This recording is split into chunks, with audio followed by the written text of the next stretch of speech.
Hello, Bacho. Let's read this question. The question says that the volume of two spheres are in the ratio 64 ratio 27. If the sum of their radii is 21 centimeter, find their radii. कह रहा है कि दो sphere हैं जिनकी जो volume का ratio दे रखा है वो हमें क्या दे रखा है 64 रेशियो 27 दे रखा है ये तो उसने हमें गिवन है वॉल्यूम का रेशियो तो volume of one ratio volume of two का जो रेशियो है कितना 64 रेशियो कितना दे रखा है 27 दे रखा है ये और साथ में हमें दे रखा है कि जो उनकी रेडियाई का टोटल है यानी अगर मान लो पहले वाले की रेडियाई R1 है दूसरे वाले की रेडियस R2 है तो इन दोनों का सम उसने हमें कितना देखा 21 सेंटीमीटर दे रखा 21 सेंटीमीटर अब बोलते हैं बताओ उनकी रेडियाई कितनी होगी अब देखो यहाँ पे दो स्फीयर की बात हुई मान लो एक स्फीयर मेरा ये है एक स्फीयर ये है मेरा इसकी रेडियस है कितनी R1 और एक स्फीयर मेरा ये है इसकी रेडियस कितनी है R2 एक R1 है और ये R2 है जी अब उनके मान लो ये पहले वाले की वॉल्यूम V1 है और दूसरे वाले की वॉल्यूम कितना है V2 ये जी अब उसने हमें इनकी वॉल्यूम का रेशियो दे रखा है और हमें पता है वॉल्यूम ऑफ स्फीयर का जो फॉर्मूला होता है वॉल्यूम ऑफ स्फीयर का जो फॉर्मूला होता है वॉल्यूम ऑफ स्फीयर वो मेरा क्या होता है वो होता है 4/3 pi r cube by 4/3 pi r cube होता है ये होता है वॉल्यूम ऑफ स्फीयर का तो अगर मैं यहाँ पे वॉल्यूम पहले वाले की वॉल्यूम निकालूं अगर मैं इनकी वॉल्यूम का रेशियो निकालूं इसमें रख के तो ये क्या बनेगा भाई अगर मैं यहाँ पे रखें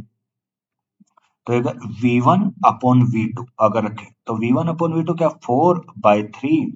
पाई पहले वाले की रेडियस कितनी R1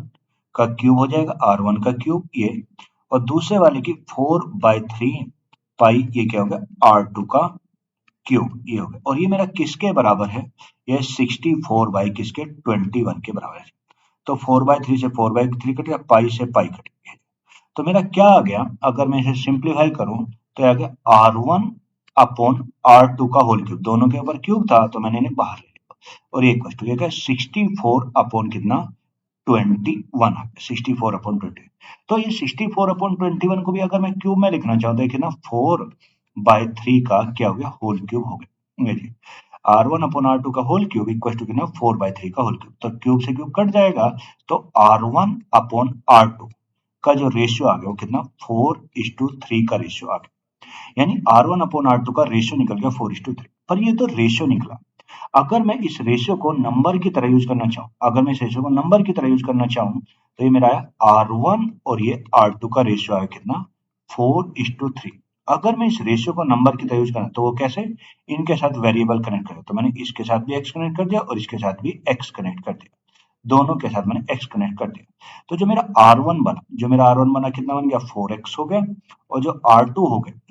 हो गया वो मेरा कितना हो गया